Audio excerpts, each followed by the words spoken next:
I talk about mental illness and mental health when it comes to law enforcement officers all the time. You want better police officers, you want better law enforcement on all levels. Well, you have to make sure that you don't have individuals involved in law enforcement that are sick in the head. Now, some people, it's just simple fact of that they get stressed out by the job and there was no there's nothing there to help them get back on the right path. In the case of Daniel Ramos-Aviles, this man was just sick in the head and should have somehow been found out. There should have been screening for this kind of illness. Let's put it this way. It involves span of a decade and three young girls. And when I say young girls, one of them was talking about when she was 4 years old. That this is how young we are talking about. And while it doesn't look like there was anything past molestation, it sounds pretty sick. And he is now convicted of this.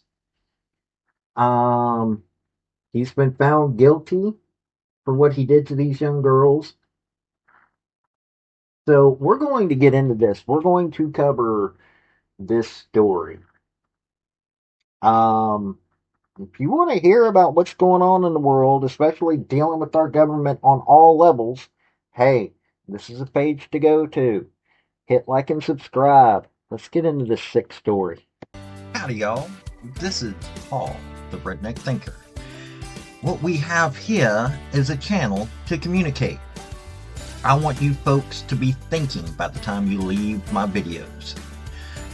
Why? Because I'm tired of people talking via what other people tell them to think. So, watch my video and enjoy the chance to think for yourself. Okay, this is coming from the Miami Herald. A former Miami-Dade police officer on Thursday afternoon was found guilty of molesting three young girls over a span of a decade.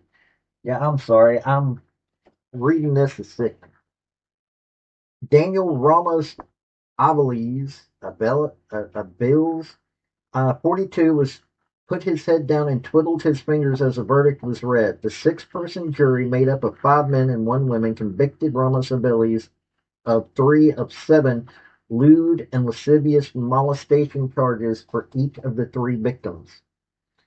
One of this dude's family members attending the trial in support put her hand to her face, seemingly in disbelief after he was convicted.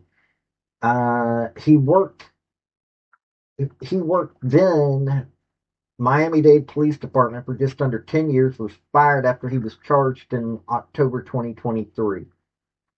During closing arguments, prosecutor Bronwyn Nacy emphasized how this dude abused children for years, recounting the girls' testimonies. The 3 girls took the stand during the trial and detailed how he did these things on them. I'm not going to read that part of it. And exposed himself during hide and seek games. One of the girls was as young as 4 when she first told her mother and then former officer that the then former officer had done this to her. If you believe the minor victims, you should find the defendant guilty, Nacy said. It all adds up and it gives you a complete picture, no reasonable doubt. Defense attorney Scott Kotler argued that the case has no physical evidence, text, or confessions. Well, of course there were no texts. These were young girls. It relied solely on the testimony of the victims, and jurors should see reasonable doubt from evidence or lack thereof. Kotler also highlighted the flaws in the investigation. The lead detective, he said, received no formal training on these kinds of investigations. The detective, he said, was in such a rush to reach a conclusion that she interviewed one of the victims who lived out of state over the phone. This is what you need to think about when you go back to the jury room, he said. You don't have have to find him innocent. He faces anywhere from 25 years to life at his sentencing in October. I cover these stories not because it gives me a thrill, not because it's a, ooh, look, a cop did. No, I cover these stories because we need to fix law enforcement in this country, and you do it by making sure that you don't have people like this in law enforcement. Now, this defense attorney may have pointed out some good points, but it seems that those three young girls getting on the stand and testifying was what did this in. So, yeah. People say that there are not enough people trying to be police officers. I am working on a story right now, doing a lot of research into something where one person said that the reason that he had been considering being a police officer, and then after his interaction with police, that at a location known as Homan Square in Chicago, that he decided never to become a police officer after that. We need people to be law enforcement in this country. We have laws. Law enforcement stands between us and some pretty despicable human beings. Problem is that you have people like this. He's been convicted of being guilty. I'm sure that there's going to be an appeals process on this. But you have people like this that end up in the police department because police departments they get desperate. That's the best way to put it. We need monitoring via there needs to be a way to monitor mental health issues within law enforcement. What this guy suffers from, in my opinion, is a mental health disorder that, okay, what I think the cure is, I'm not going to say because it's a rather violent thing, and I am a redneck who, well, in all honesty, I believe that there are things that I believe that will probably cause others to be annoyed with my particular approach that would want to censor me. But here's the deal about this whole thing. This dude was arrested. He was investigated.